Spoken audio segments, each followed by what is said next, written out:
Hey everybody, it's Jeff Ellenwood with the South Carolina Canine Academy, where I'm dedicated to transforming your dog into a calm, controlled companion that listens to you.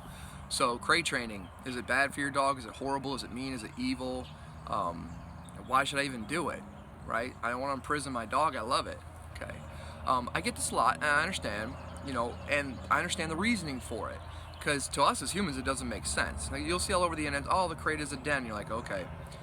But as humans, you're not going to put us in a box that small unless we're dead, and you're going to put us in the ground for the rest of eternity. That's the only way that makes sense to us, okay? So, but for dogs, they actually seek out that shelter, okay? Many of you have seen when there's a thunderstorm with your dog, they're underneath the bed, they're behind the couch, something they're trying to den up, okay? I'm gonna kind of give you a story to kind of help you relate. So I had a evaluation a couple years back, and a lady had a Jack Russell and had been tearing stuff up in the house when she was gone and ripping up blinds and carpets and remotes and paper and everything. And the dog still wasn't housebroken after being a couple of years old. And she's like, oh, he's being spiteful. He's just mad that I left. And, he's just And I was like, I really don't think that's it. And thank God dogs don't think like that, because if they could think, oh, I'm going to do this thing to make you aggravated later and probably psychologically bother you forever, that would be kind of a scary animal to live with. Especially dogs. So they're not thinking that. And so after going all this stuff, I said to her, is your dog crate trained? I don't put my dog in a box. Like, I finished saying the word and she was in my face about it. I was like, okay, whoa. All right. And I was trying to kind of explain to her why we might have to do this and how we're gonna do it, and she was just shutting down. There was just no talking about it. So I said, okay, let's change the subject. Where's your dog at, by the way? And she goes, oh, she's probably outside. She goes in and out the doggy door. She's got a nice fenced-in backyard. I said, okay, cool. So we go out there, don't see the dog, and immediately I think, oh, Jack Russell had dug its way out. But she said, oh, she's probably underneath the stairs.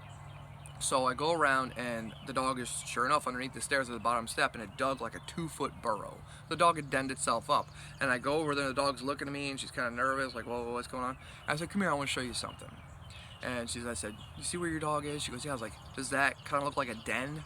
She denned herself up, and what would happen is the dog would go out in this big, beautiful backyard and feel vulnerable because it was kind of a nervous, anxious guy or girl.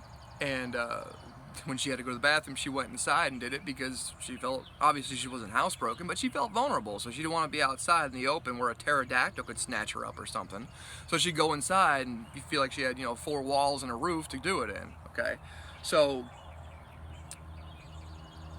it was very difficult for her because psychologically she had a lot of guilt about doing that.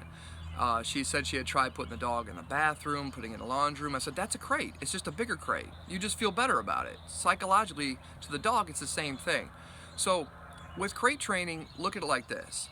It's something I need to do to help teach my dog. It's not a forever solution. Some dogs, it kind of is, but not all dogs. So when you're crate training a dog, what I always work with my clients, we're going to spend a couple days raising the value of the crate to the point where the dog's scratching to get in.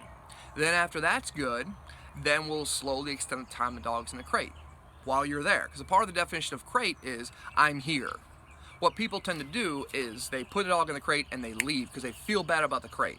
I can't leave you out because you're going to destroy stuff or go in the house, so I'll put you in there the very last minute because I feel really bad about it and I love you, bye. And they leave and the dog's like, ugh.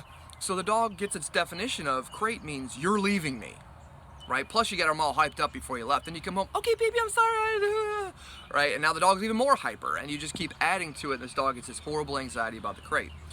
So you gotta build the value of it, slowly extend the time in the crate, and then, usually have my clients with more extreme cases wait like a week before you even just do an overnight, okay? And then later you start testing more and more time away from the dog. One thing y'all can do if your dog is crate trained or whatever, something real simple. If you have to put the dog up before you leave, just do it 15-20 minutes before you leave. Don't let it be the last thing you do. Put the dog up, you walk around, you get ready, you get your keys, you do whatever. Oh, I forgot this, and you come back and forth. When you leave, just leave. Don't be like, okay, bye, I love you. Because it's almost like saying to kids, like, hey guys, we're gonna go to Disney today. I'm gonna go get the mail. I'll be right back. And then you leave and you don't come back, and the kid's like, I thought we were going to Disney. What's going on? Where is she? That's what you're doing to your dog. So don't do that.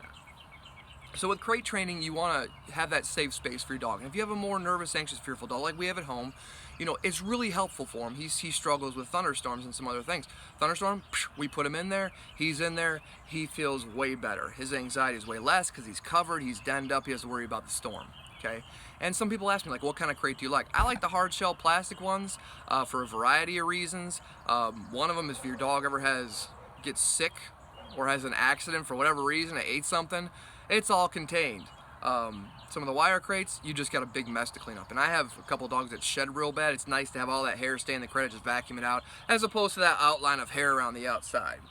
So remember with crate training, don't let your guilt get in the way of helping your dog.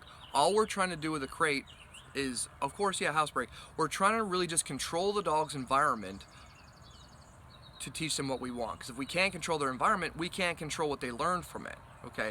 And in my mind, that's kind of the compromise we make for bringing an animal into the house. We're teaching an animal to adapt to a human way of living, okay? So we have to make sure that we're setting the dog up for success, that we're not just leaving it in there with everything possible to investigate and tear up and get into, and then wonder why they do it, right? We have to be there with them to teach them, and like, this, do this, don't do that, go here, go there, blah, blah, blah.